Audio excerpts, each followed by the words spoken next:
maybe I come up with a game now. Oh yeah, or an let's exercise. do it. Let's do it. An exercise. I actually feel like I'd rather lean on something I've been doing more recently, which is Mankind Project. Phil Phails for you.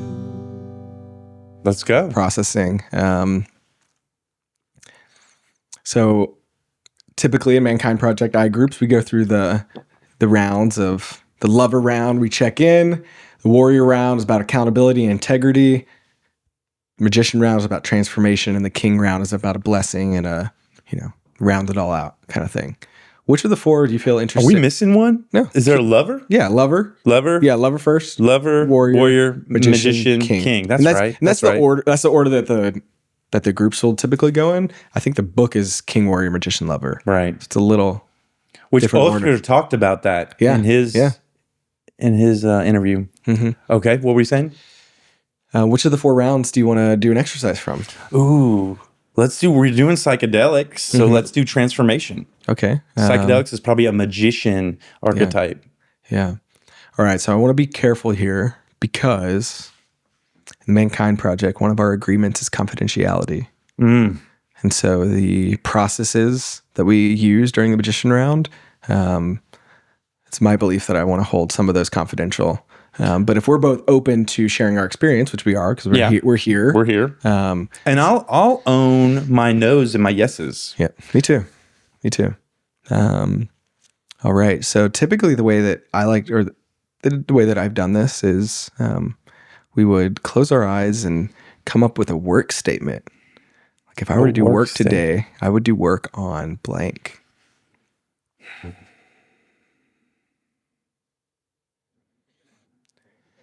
I got one.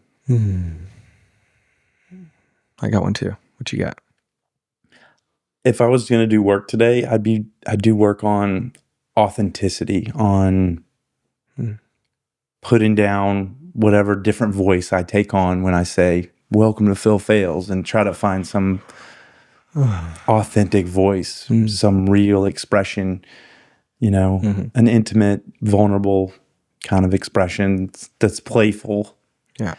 And real and trust, And so hearing that, what we would do is we would ask you to condense it again and get it into like one good clean sentence. So like you would say, today, if I were to do work, I would do work on authenticity. On authenticity. Yeah. Cool. So that's your work statement. And then I think mine would be, if I would do work today, it would be on why my body got hot when you said the word improv. And now we each have an opportunity to explore this. Would we reduce that? I think that would be pretty succinct. Okay. Yeah. So mine's authenticity. Yours is why your body got hot when I said improv. Yeah. Right. And I think the goal is to have like a better understanding, or like to take some gold away, to maybe look at the shadow or look at the behavior and maybe come away with a little nugget, or maybe clear out some of the old energy that you've been storing, or that I've been storing. So yeah, how do we want to go about this in this context? Phil, you want to do some work? Yeah. All right. I'll do some work. So you said your work statement was, if you were to do work, you would work on authenticity. Yeah. What's the data? The data is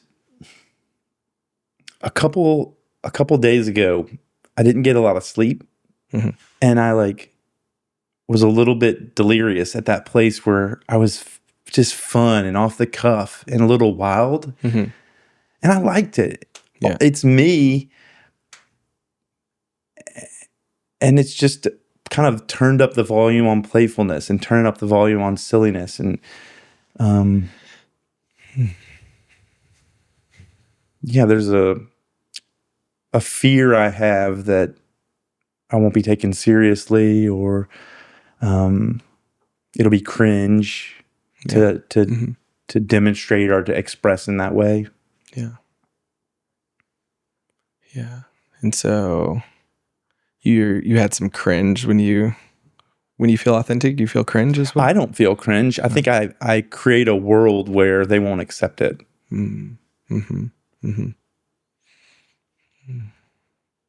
Create a world in which they won't accept it. Okay. Yeah, when was the earliest memory you had of the world not accepting? Yeah, that's easy. Like when I was a kid, it was, being too much is like something that's is a memory of being too much, of, I'm just doing stuff to get attention. Yeah. That was like something I remember from childhood. And I've done a lot of work around that stuff, but I think having my expression either, not celebrated or tamped down is not uncommon from childhood memories. Yeah. And what are you wanting out of this process? I think it's a good question. Yeah, I think sometimes people might say, like, you could walk away with maybe a statement about yourself, or you could walk away with like a feeling, anchored into a feeling. Yeah. Or sometimes you might walk away with like a talisman to like remind you of a thing. Yeah. It could be lots of different things. Or any of those things, something you might want to walk out of this process with? Maybe a motto or something that I could consider. Yeah. Yeah. One of my favorite ones that we do in Mankind Project is like as a man among men, I am blank, and so I think the idea is to like find that feeling that you want to be anchored into. I think you said where you're celebrated, where your authenticity is celebrated. Yeah. Were those your words? Yep. Yeah. Yeah. And can you maybe locate or find some of that somewhere in your body? Yeah, it's right down. It's like in my solar plexus. Yeah. Yeah. So you're feeling into it and you're aware that it's there. Can you maybe devise a sentence that could help you anchor into that spot and remind you of that celebratory celebration of your experience, that feeling in your stomach? I just thought of this: the people that mind don't matter, and the people that matter don't mind. Yeah. I thought of that. Mm-hmm. And maybe taking away the negative part of it and just say the people that matter don't mind. Yeah. Could we try and get creative and add that into the sentence stem of, as a man among men, I'm celebrated for my pure expression. I am, as a man among men, I'm alive and I'm authentic. As a man among men, you're alive and authentic. Yeah. Yeah. All right. So this is the point where you would say it to this man. So yeah, say it to me again. As a man among men, I am alive and authentic. All right. Now say it to this person. As a man among men, I'm alive and authentic. All right. And then can I see your phone? Could you pull out the selfie camera? Yep. Let's see. Selfie camera. Boop. Camera. All right. Now say it to this man. As a man among men, I'm alive and I'm authentic. And if I can get to it. Boop. Yeah, get a little picture of it. Oh, man. So yeah, now that's you live and authentic as a man among men. Oh, that's cool, dude. And I feel like, yeah, I'm curious. What was that like for you? Feels good. Yeah. Spend a little time, being with the stories I tell myself. Mm-hmm. Yeah. Being with the ways that, those default mode networks. Yeah. Yeah. I'm already authentic. I'm already silly and alive. We just played improv games. Yeah, we did. I mean, come on. It's like the thing that I think I'm not, I am. Yeah.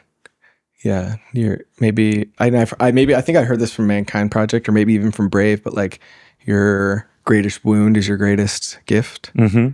And yeah, I imagine that there was a little Phil somewhere in there that got hurt and now like adult Phil's like, come on, dude, we can do this. We can play. We can be this again. And like reminding yourself of that little part of you. And I just want to honor you for getting that part out a little bit to play and explore that. Heck yeah.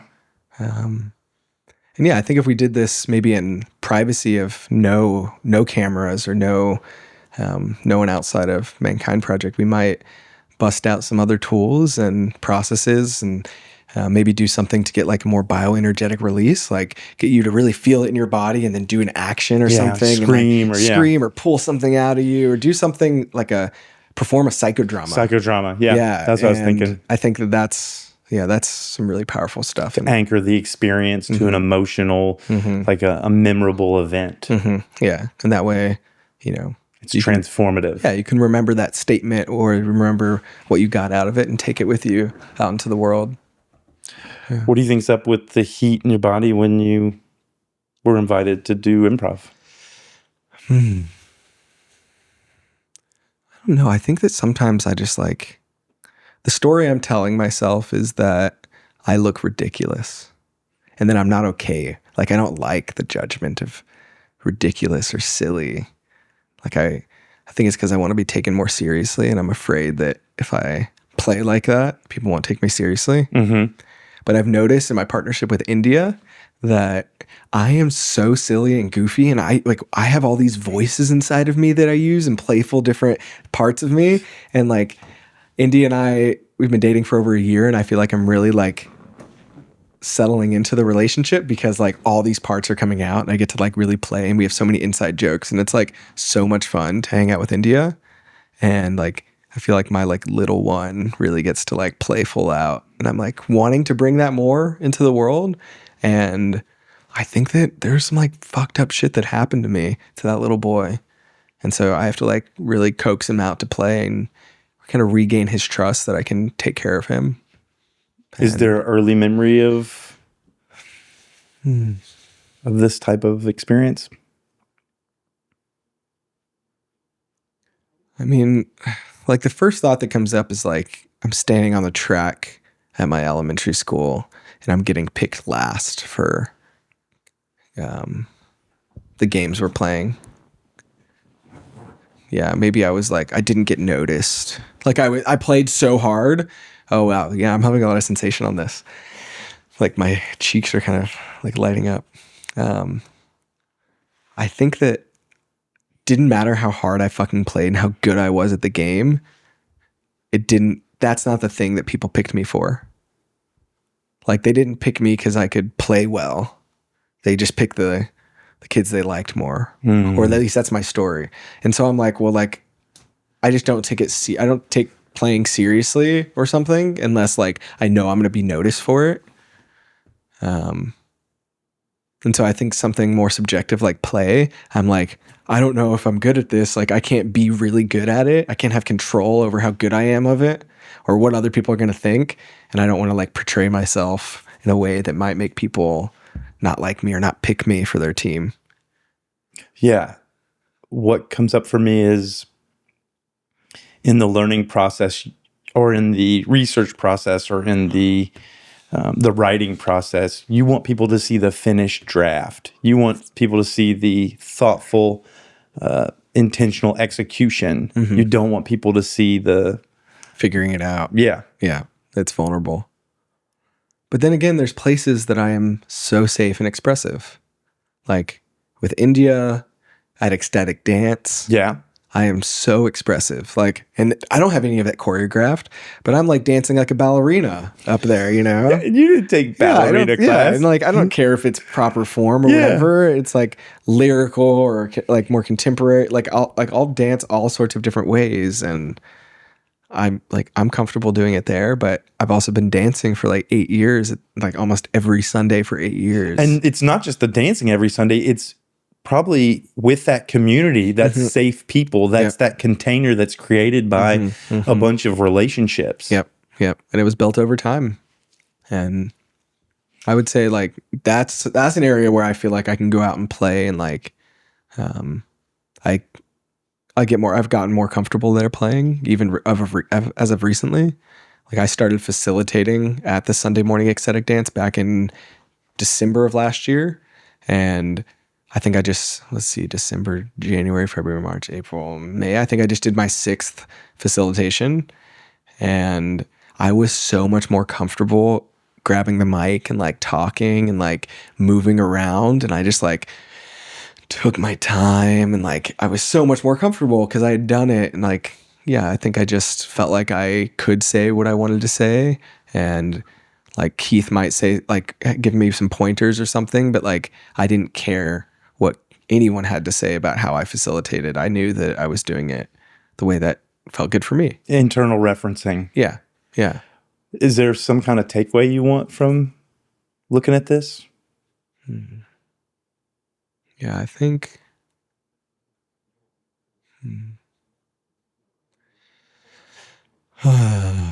Yeah, I'm actually remembering a statement that I took away from one of my I groups that was around a similar topic. I think that at the end of it, I'm like at the bottom of all of this, I'm not okay being like messy or like fucking it up. Mm-hmm. So I think that what I might take away is something like, I can be messy. Yeah. I can fuck it up. You can be messy. Mm-hmm. Yeah. You're on the right show for it. Phil Phails is all about that. That's what this show is about. Yeah. Yeah. Being messy. Mm-hmm. And it's okay. On the journey to success, we stumble, we fall, we get back up, we learn. And sometimes the messiness is what becomes our beauty. Mm-hmm. Like in Japan, where they break a bowl and they fix it with gold. Mm-hmm. The intention and the care and the repair is what brings infinite beauty and makes something sacred and precious through the messy journey to the end or to success, whatever that is. Yeah. Wherever the goalpost is. We're going to die, and we're just going to keep on hopefully getting better and seeking. So what was this statement? As a man among men, I am messy. And you could tell. Yeah. Or I think it would be, as a man among men, I can be messy. Tell me. As a man among men, I can be messy. Tell that guy. As a man among men, I can be messy. You're able to take your picture. Let's see here. So I feel like usually we use a mirror, but we haven't had a mirror at our I group. So we just pull out the closest phone and do the... Can you see yourself? Oh, I can see you, but I can... Boop. As a man among men, I can be messy. Oh, I got a little video. I think it was on video, but there's a 1-second video of me in there. Oh, That's you. that's me. Wow. A man among men. You did get my good side. Thanks. All right. You feel complete with that? Yeah.